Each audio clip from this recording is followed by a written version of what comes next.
আমাৰ সৰকাৰ শাসনত অহাৰ পিছত এতিয়ালৈকে আমি ফৰেষ্ট বা ন্যাশনাল পাৰ্ক বা reserve forest wild life century এই তিনিওটা খিতানত এতিয়ালৈকে আমি ৮৪,৭৪৩ বিঘা মাটি বেদখলৰ পৰা আমি মুক্ত কৰিছো 84,743 ভিজিআৰ আৰু পিজিআৰৰ যেটো ভিলেজ গ্ৰেজিং গ্ৰাউণ্ড বুলি কয় বিঘা 84,743 বিঘা ভিজিআৰ পিজিআৰ লেণ্ড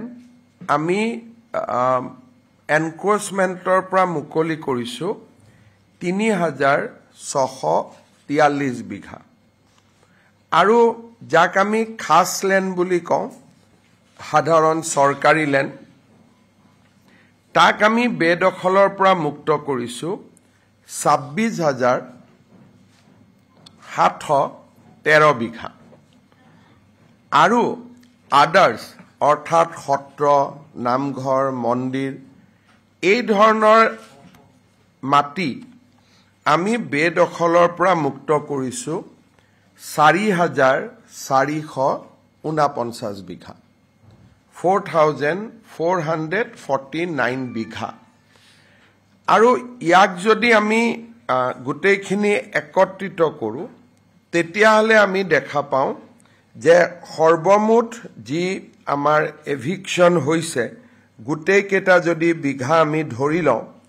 তেতিয়াহলে আমাৰ 1,19,548 বিঘা